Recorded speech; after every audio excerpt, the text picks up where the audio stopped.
Autre sujet à présent, et vous souhaitez parler de la famille, Philippe de Villiers, à travers un ouvrage qui vous a passionné, celui d'une consoeur, d'une journaliste qui vient régulièrement chez nous, d'une collègue, Gabrielle Cluzel, qui a publié aux éditions Fayard « Yes Kids », en bon français, la colère d'une mère face aux nouveaux diktats de la famille. Ce livre vous a passionné. Je rappelle qu'en 2024, la natalité a atteint un niveau historiquement bas et que les lieux interdits aux enfants se multiplient. Alors pourquoi est-ce que c'est un sujet existentiel que de remettre la famille au cœur de notre société, Philippe de Villiers? Alors d'abord, je voudrais saluer ce livre et son auteur Gabrielle Cluzel, parce que c'est une personne brillante, subtile, drôle en plus, et qui là a commis un livre de grande qualité et qui met les pieds dans le plat sur le thème la maternophobie. Elle a inventé ce mot-là, il est bien vu, il est bienvenu, on comprend ce que ça veut dire. C'est-à-dire surtout pas d'enfants. C'est-à-dire qu'on s'adresse aux mères, c'est une certaine Corinne Mayer qui a écrit « No kids », pas d'enfants. Et donc elle explique dans ce livre comment et pourquoi il ne faut pas avoir d'enfants. Et Gabrielle Cluzel, lorsque j'ai parlé avec elle de ce livre, elle m'a dit, vous verrez, en fait, j'ai voulu reprendre la phrase de Peggy et l'adapter aux mères. C'est-à-dire, Peggy disait, les pères de famille sont les héros, les aventuriers même, des temps modernes. Et elle dit, les mères de famille sont les héroïnes des temps postmodernes. Pourquoi ?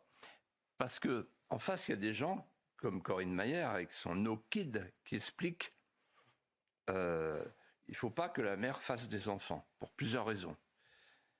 Alors il y a 3 modèles dans le monde en fait. Quand on regarde bien, si on prend de la hauteur, il y a le modèle hongrois, politique nataliste, qui a des résultats. Ça veut dire qu'en fait, ils considèrent que la famille est la cellule de base de la société. Oh, mon Dieu, Orban. Oh là là, Orban. Vous avez vu comment, quand il est à Bruxelles, ils le mettent sur un strapontin. Maintenant, il n'est même plus assis à côté des autres.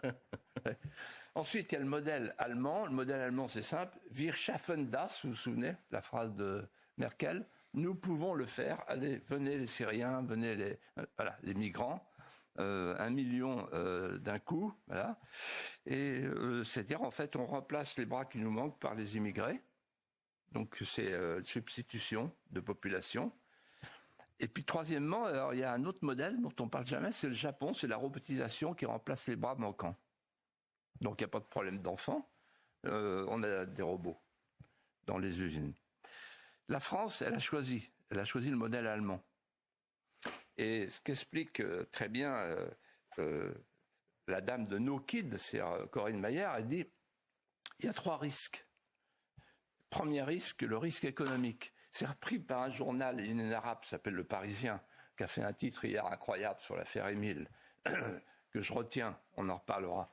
Parce que des journalistes qui font ça, ça veut dire qu'ils ont vraiment tous les culots des idéologues. Et je me demande comment Bernard Arnault, qui est le propriétaire de ce journal, peut accepter tout ça.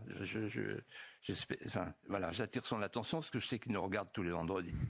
Et alors là, ils ont fait un truc sur la famille et ils expliquent, vous vous rendez compte, un enfant, c'est l'équivalent d'une maison. Donc, il vaut mieux s'acheter une maison qu'un enfant, quoi. Voilà. Bon, ça, c'est le risque économique. Après, il y a le risque culturel. Alors là, c'est Macron qui intervient en 2018 à l'ONU.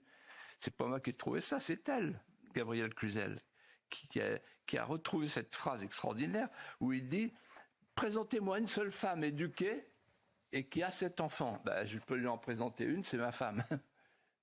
Emmanuel, si vous voulez, vous la connaissez d'ailleurs. Dominique. Bon, qu'est-ce que ça veut dire ? Ça veut dire, en fait, c'est le risque culturel. C'est-à-dire qu'une femme qui a des enfants, ça veut dire que c'est quand même une nunuche, quoi, culturellement. Voilà.